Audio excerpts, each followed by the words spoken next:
اور آیت اللہ کشمیری یہ بات بھی فرماتے تھے کہ یہ ائمہ کی عنایت ہے کہ وہ پہلے ہمیں یاد کرتے ہیں، اس کے بعد ہم انہیں یاد کرتے ہیں.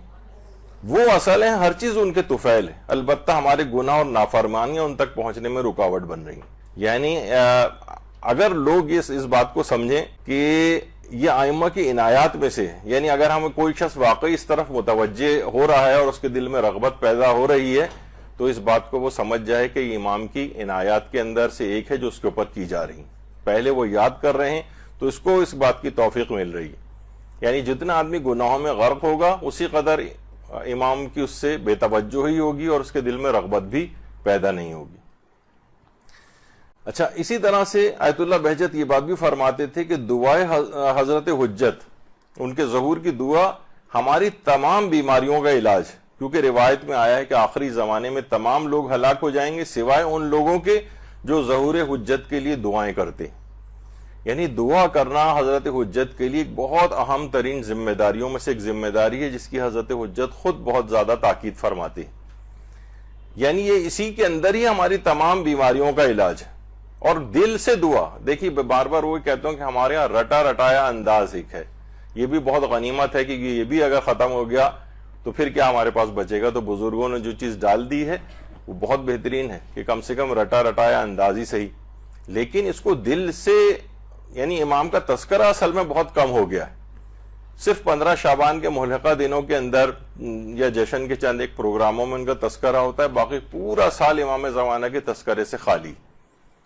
اس سلسلے میں سیمینار ہونے چاہیے، ورکشاپس ہونے چاہیے، کتابیں لکھی جانی چاہیے، پمفلیٹ چھاپے جانے چاہیے، مختلف پروگرام سال کے ہونے چاہیے. کوشش کریں کہ جتنے بھی پڑھنے والے ہیں افراد، مجلس سے پڑھنے والی خواتین، وہ اپنی گفتگو کا 10 منٹ کم سے کم امام زمانہ علیہ السلام کے لیے ہر تقریر کے اندر، ہر مجلس میں اس کو ضرور قرار دیں. تب یہ شمار ہوگا، لوگوں کے اندر ان کے لیے رغبت پیدا ہوگی.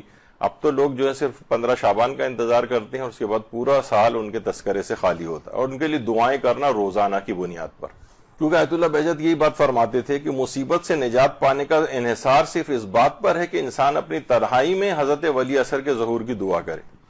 اور یہ دعا فقط زبان کی حد تک نہ ہو. دیکھیے ہم جو بار بار کہہ رہے ہیں، صرف زبان کی حد تک رٹی رٹائی نہ ہو، بلکہ خلوص اور نیت کی سچائی کے ساتھ توبہ کرتے ہوئے دعا مانگے.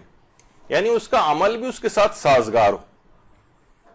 تو اور تنہائی میں حضرت حجت کو یاد کرنا، کچھ تھوڑا سا وقت نکالے، 5 منٹ کا وقت نکالے، امام کے متعلق مطالعہ کرے کہ نہ ایک کتاب اس کے سرہانے امام کے متعلق رکھی ہو.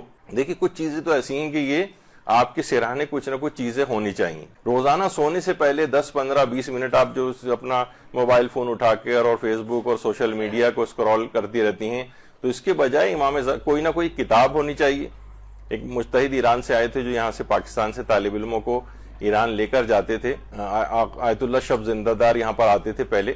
تو وہ خود انہوں نے ایک دفعہ کہا تھا کہ میں روزانہ، میرا یہ طریقہ کار ہے، اگرچہ خود درجہ اجتہاد پر فائز تھے، لیکن وہ کہتے تھے کہ میں روزانہ توضیح المسائل یا جو بھی مسائل کی کتاب ہوتی ہے اس میں سے روزانہ ایک صفحہ کم سے کم ضرور پڑھ کر سوتا ہوں اور اپنے یعنی مسائل کو ریوائز کرتا ہوں. یا اسی طریقے سے اب آپ کے لحاظ سے بھی ہے کہ کچھ مسائل فقہ پڑھیں، کچھ امام کے متعلق چیزیں ہوں، کچھ دعائیں اذکار سونے سے پہلے کی اور اس کے بعد پھر لیٹیں.